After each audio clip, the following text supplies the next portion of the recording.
नमस्कार दोस्तों, मैं हूं मुकेश कुमार। स्वागत है आप सभी को मुकेश लैंग्वेज एकेडमी में। अगर आप भी बिहार बोर्ड कक्षा 12वीं की तैयारी करना चाहते हैं तो अभी जुड़े मुकेश लैंग्वेज एकेडमी से। यहाँ पर आपको बेहतर तरीके से तैयारी कराई जाएगी। आज कक्षा 12th की हिंदी पार्ट 1 यानी पार्ट 1 का महत्वपूर्ण प्रश्न जो पूछी जाती है और पूछी गई है, उन्हें प्रश्नों का आज हल करेंगे। तो वीडियो को अंत तक जरूर बने रहें। चलिए देखिएगा।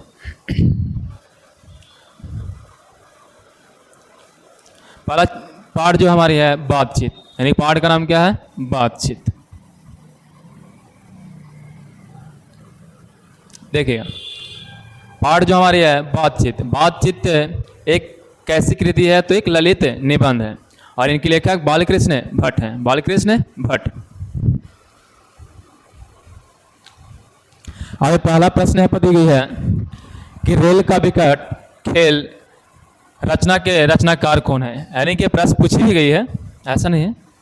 यानी बता रही है कि रेल का विकट खेल के रचनाकार कौन है, यानी किसकी रचना कौन? देखिए प्रश्न पूछी गई है 2026। तो कि इसका रचनाकार कौन है? तो बालकृष्ण भट्ट। बालकृष्ण भट्ट। बालकृष्ण भट्ट नोट करते जाइएगा। और अगर याद है तो इसको कमेंट बॉक्स में जरूर बताया करें। बता रहे कि बालकृष्ण भट्ट के अनुसार कितने कानों में पड़ी बात खुल जाती है। यानी कि जब बता रही है बालकृष्ण भट्ट बोलते हैं कि कितने कानों में अगर बात हमें पड़ जाती है तो बात बढ़ती चली जाती है, यानी कि खुल जाती है। तो कितने कानों में पड़ने के बाद? तो 6 कानों में। कितने कानों में? 6 कानों में। अगर 6 कानों में बात पड़ गई है तो जाहिर सी बात है कि वो हमेशा खुलते रहेगी, यानी कि बात बढ़ती रहेगी। अगला जो प्रश्न है 100 अनजान एक सुजान, यानी कि 100 अनजान एक सुजान किनका उपन्यास है? तो किनका उपन्यास है? तो बालकृष्ण भट्ट का। बालकृष्ण भट्ट का। अगला जो आपका सवाल है कि हिंदी के एडिशन में लिखित में से किसे कहा जाता है? यानी बता रहे कि हिंदी का एडिशन किसे कहा जाता है? हिंदी का एडिशन किन्हें कहा जाता है? तो बालकृष्ण भट्ट को। हिंदी का एडिशन किसे कहा जाएगा? बालकृष्ण भट्ट को। अगला जो प्रश्न है कि बालकृष्ण भट्ट की रचना निम्न में से कौन सा है? यही प्रश्न पूछी गई है, यानी कि बालकृष्ण भट्ट की रचना इनमें से कौन सी है? तो रचना कौन सी है? बातचीत। बातचीत का रचनाकार कौन? बालकृष्ण भट्ट। आगे देखिए, बातचीत के जरिए भाव बनकर क्या बाहर निकल जाता है? यानी कि जब हम बात करते हैं एक दूसरे से तो हमारे बता रहे कि हमारे अंदर के जो है क्या भाव के रूप में बनकर निकल जाता है। ईर्ष्या, द्वेष, धुआं या क्लेश। तो बता रहे कि हमारे अंदर जितने हमारे मवाद होते हैं या धुलकने होता है या जहरीले पदार्थ जितने हमारे माइंड में घूम रहे हैं, वो सब क्या होते हैं? निकल जाते हैं, यानी कि मवाद या धुआं बनकर निकल जाते हैं। Option number C. अगला जो प्रश्न है बालकृष्ण भट्ट के माता का नाम क्या था? बालकृष्ण भट्ट के माता का नाम क्या था? तो पार्वती देवी। क्या था? पार्वती देवी। पार्वती देवी। और पिता बेनी प्रसाद भट्ट। पिता का क्या नाम है?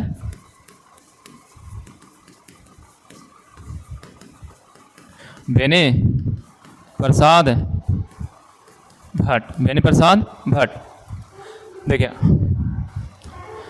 अगला जो प्रश्न है कि निबंध लेखन की दृष्टि से भारत हिंदी युग कैसा था? तो भारत हिंदी युग कैसा था? तो उर्वर था। कैसा? उर्वर था। उर्वर याद रखिएगा। कैसा था? तो उर्वर। अगला जो प्रश्न है कि बातचीत शीर्षक निबंध के अनुसार जो कुछ मवाद या धुआं जमा रहता है वह भाप बनकर निकल पड़ता है कैसे? भाप बनकर निकल पड़ता है कैसे? तो ये बताई गई थी कि जो भी हमारे बातचीत के जरिए निकलता है वो क्या निकलता है? तो धुआं या मवाद। आगे बोला गया था मवाद या धुआं हमारे जो है बाहर निकल जाती है बातचीत के जरिए। तो क्या हो जाएगा? ऑप्शन नंबर सी, बातचीत के जरिए। अगला प्रश्न, ये प्रश्न पूछी गई है बता रहा है कि जैसा काम हो ऐसा परिणाम किस लेखक द्वारा रचित प्रसहन है, यानी बता रहे हैं कि किनके द्वारा रचा गया है। तो बालकृष्ण भट्ट के द्वारा। किसके द्वारा? बालकृष्ण भट्ट के द्वारा। अगला जो प्रश्न है कि बालकृष्ण भट्ट के पिता का नाम क्या था? अभी बताया कि देखिए बेनी प्रसाद भट्ट, बेनी प्रसाद भट्ट। देखिए अगला जो प्रश्न है आपका कि दमयंती स्वयंवर किस लेखक की रचना है, यानी बता रहे हैं कि दमयंती स्वयंवर किस लेखक की रचना है, आप बता सकते हैं। चंद्रशेखर शर्मा गुलेरी, मलयज, बालकृष्ण भट्ट या भगत सिंह। तो ऑप्शन नंबर सी, यानी कौन? बालकृष्ण भट्ट के। दमयंती स्वयंवर किस लेखक की रचना है? बालकृष्ण भट्ट। अगला जो प्रश्न है कि बालकृष्ण भट्ट की रचना बातचीत क्या है? बातचीत हमारे एक ललित निबंध है। क्या है? ललित निबंध है। अगला जो प्रश्न है कि बालकृष्ण भट्ट किस युग के निबंधकार थे? तो किस युग के? भारत हिंदू युग के। किस युग के? भारत हिंदू युग के। अगला जो प्रश्न है कि मनुष्य की बातचीत का उत्तम तरीका क्या है? मनुष्य की बातचीत करने का उत्तम तरीका क्या है? तो अवाक होकर अपने से बातचीत करना, कुछ ही बात होगा तो संपूर्ण रूप से क्या होगा ना, अवाक होने, स्वतंत्र होकर कोई बातें करें। बता रहे कि संवाद में सबसे महत्वपूर्ण क्या है? तो संवाद में सबसे महत्वपूर्ण क्या? आत्मीयता होनी चाहिए। नहीं कि अगर किस दूसरे से अगर हम वार्तालाप कर रहे हैं, बातचीत कर रहे हैं, तो आत्मीयता नहीं कि अपने आपसे क्या होनी चाहिए? मजबूत होनी चाहिए, यानी कि डर नहीं होनी चाहिए, भय कोई नहीं होनी चाहिए। Option number C. बता रहे कि अगला जो ऑप्शन है कि बालकृष्ण भट्ट का जन्म हुआ था, यानी बालकृष्ण भट्ट का जन्म कब हुआ था? तो 23 जून 1844 ईस्वी में। 23 जून 1844 ईस्वी में। कहाँ? इलाहाबाद उत्तर प्रदेश। इलाहाबाद उत्तर प्रदेश। इलाहाबाद उत्तर प्रदेश इनका जन्म हुआ था। अगर निधन की बात की जाए, देखिए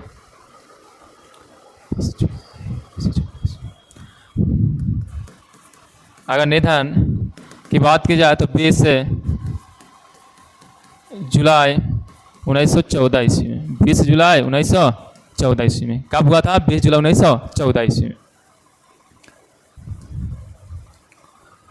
जन्म जब भी पूछा जाए तो 23 जून 1844 को। अगला प्रश्न है कि संयुक्ता समवार की रचनाकार कौन है? तो बालकृष्ण भट्ट। संयुक्ता रचनाकार के रचनाकार कौन है? बालकृष्ण भट्ट। अगला प्रश्न, बातचीत के शीर्षक निबंध के रस का समुद्र किनके बीच है? बातचीत में उमड़ चला जाता है, यानी बता रही है कि प्रश्न ही पूछी गई है 2022 में। यानी बता रही है कि हमारे रस के अनुसार उमड़ जाता है कब? जब दो हम सहेलियाँ की बातचीत में, यानी जब दो हम सहेलियाँ आपस में बात करेंगे तो हमारी क्या रस की तरह उमड़ चलेगी। Option number A. अगला जो प्रश्न है, वाद विवाद संवाद क्या है? तो आलोचनात्मक निबंधों की पुस्तक। आलोचनात्मक निबंधों की पुस्तक।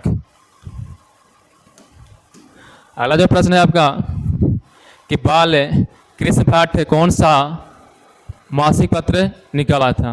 यानी बता रही है कि बालकृष्ण भट्ट ने कौन सा मासिक पत्र निकाला था? तो कौन सा? हिंदी प्रदीप। हिंदी प्रदीप। कब? तो 1877 में। कब? 1877 में। देखिए यही पूछा जाए कि बालकृष्ण ने कौन सा मासिक पत्र का निकाला था? तो हिंदी प्रदीप। अगला प्रश्न है, बातचीत किस विद्या की रचना है? तो निबंध है। क्या है? निबंध। बताया कि रॉबिन्सन क्रूसो ने 16 वर्ष के उपरांत किसके मुख से एक बात सुनी थी? बता रहे कि 16 वर्ष बाद किसके मुख से बातें सुनी थी? तो किसके? फ्राइडे के। किससे? फ्राइडे से। बातचीत शीर्षक निबंध के निबंधकार कौन है? तो बालकृष्ण भट्ट। कौन? बालकृष्ण भट्ट। याद रखिएगा कि बातचीत कैसी कृति है? तो एक निबंध है। बालकृष्ण भट्ट को किसने अंग्रेजी साहित्य के एडिशन और स्टील की श्रेणी में रखा? यानी किसने श्रेणी में रखा? तो रामचंद्र शुक्ल। किसने? रामचंद्र शुक्ल। रामचंद्र शुक्ल। अगला जो प्रश्न है कि बातचीत के माध्यम से बालकृष्ण भट्ट क्या बतलाना चाहते हैं? तो बता सकते हैं कि बातचीत की शैली। बातचीत की शैली क्या बताएंगे? बातचीत के शैली। अगला जो प्रश्न है आपका कि बालकृष्ण भट्ट है का निवास स्थान कहाँ है? तभी बोला गया इनका जन्म कहाँ हुआ था? इलाहाबाद उत्तर प्रदेश। इलाहाबाद उत्तर प्रदेश यानी कि निवास स्थान है।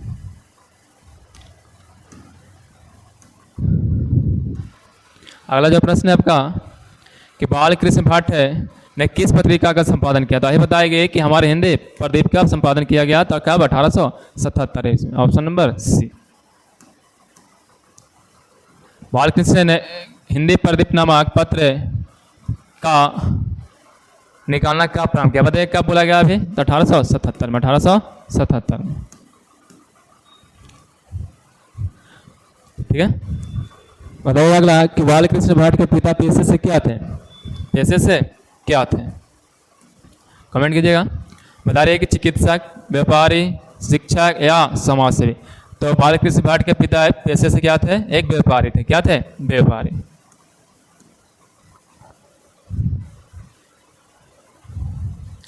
अगला जो प्रश्न है, कौन सा उपन्यास बालकृष्ण भट्ट द्वारा रचित है? यानी बताइए कौन सी जो उनका उपन्यास है और बालकृष्ण भट्ट के द्वारा रचित है? तो 100 अनजान एक सुजान। 100 अनजान एक सुजान। आपसे ये प्रश्न पूछिएगा कि 100 अनजान एक सुजान किन का उपन्यास है? तो बालकृष्ण भट्ट का। बालकृष्ण भट्ट का।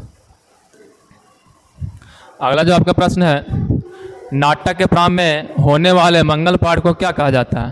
नाटक के प्रारंभ में होने वाले मंगल पाठ को क्या कहा जाता है? तो नंदी पाठ कहा जाता है। क्या बोला जाता है? नंदी पाठ बोला जाता है। याद रखिएगा, नाटक के प्रारंभ में होने वाले मंगल पाठ को क्या कहते हैं? तो नंदी पाठ बोलते हैं। नंदी पाठ बोलते हैं। अगला प्रश्न, रॉबिन्सन क्रूसो को कब तक मनुष्य का मुख देखने को नहीं मिला? बताइए रॉबिन्सन क्रूसो जो था वो कब तक मनुष्य का मुख नहीं देखा था? तो 16 वर्षों तक नहीं देखा। 16 वर्षों के बाद बता रही है कि एक माइकल यानी कि फ्राइडे के मुख से बात सुना था। तो कितने वर्षों तक? 16 वर्षों तक। कितने वर्षों तक? 16। अगला प्रश्न जवाब दीजिएगा कि बोलने से ही मनुष्य के रूप का सत्कार होता है, किसने कहा? यानी बताया जा रहा है कि बोलने से ही मनुष्यों का दोष एवं गुण पता चलता है। या किसी का कथन था? बता सकते हैं? एडिसन, बेन जॉनसन, स्पेंसर या मिल्टन? बताइएगा, कमेंट कीजिएगा। यानी बता रही है कि बेन जॉनसन। यानी बेन जॉनसन का कहना था कि बोलने से ही मनुष्यों का दोष एवं गुण को पता चलता है, यानी कि बोलने से ही मनुष्य के रूप का साक्षात्कार होता है। रूप का साक्षात्कार होता है। याद रखिएगा।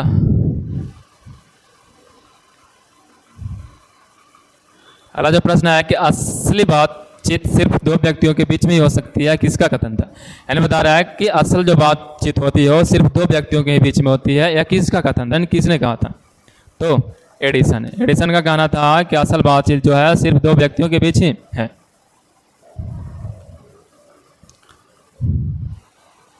अगला प्रश्न है, एडिसन के अनुसार असल बातचीत कितने लोगों के बीच हो सकती है? आप बता सकते हैं? असल बातचीत कितने लोगों के बीच? 2, 3, 4 या 5, यानी कि 2। असल बातचीत सिर्फ दो व्यक्तियों के बीच हो सकती है। इनको जो कहा था, कौन कहा था?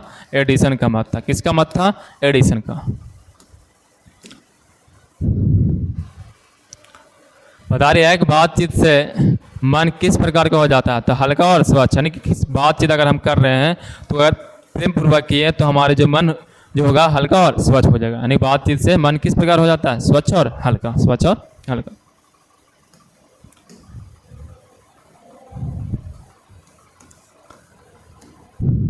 बता रहे किसके ना होने से सृष्टि गूंगी प्रतीत होती है? बता रही है क्या ना होता हमारे पास तो सृष्टि गूंगी प्रतीत होती। श्रवण शक्ति, वाक शक्ति, दिव्य शक्ति या स्मरण शक्ति। यानी कि वाक शक्ति अगर हमें ना होता तो हमें क्या होता? गूंगा सृष्टि होती। यानी सृष्टि जो होती गूंगी प्रतीत है। हमें यही बताई जाती है कि अगर हमें वाक शक्तियाँ ना होती तो क्या होती? सृष्टि गूंगी प्रतीत होती। यानी कि वाक शक्तियाँ हमारे ऑप्शन सही होगी। अगला है कि आर्ट ऑफ कन्वर्सेशन कहाँ के लोगों में सर्वाधिक प्रसिद्ध है? यानी कि आर्ट ऑफ कन्वर्सेशन कहाँ के लोगों में सर्वाधिक प्रचलित है? अमेरिका, भारत, यूरोप या कनाडा का? तो आर्ट ऑफ कन्वर्सेशन कहाँ के लोगों प्रसिद्ध है? तो यूरोप। यानी कि बता रहा है कि आर्ट ऑफ कन्वर्सेशन जो है यूरोप के लोगों का में हुनर है। यानी कि यूरोप के लोगों में हुनर, बातचीत करने का एक हुनर है। कहाँ के? तो यूरोप के लोगों में। ऑप्शन नंबर सी।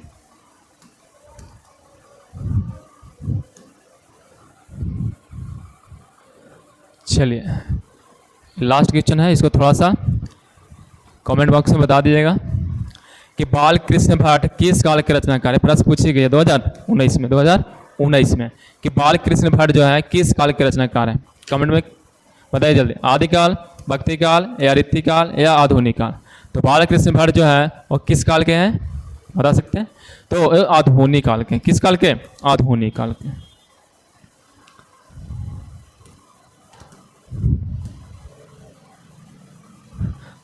चले, तो जाहिर सी बात है कि आज ये पूरा चैप्टर का 40 क्वेश्चन जो है कराई गई है, तो समझ में आ गई होगा।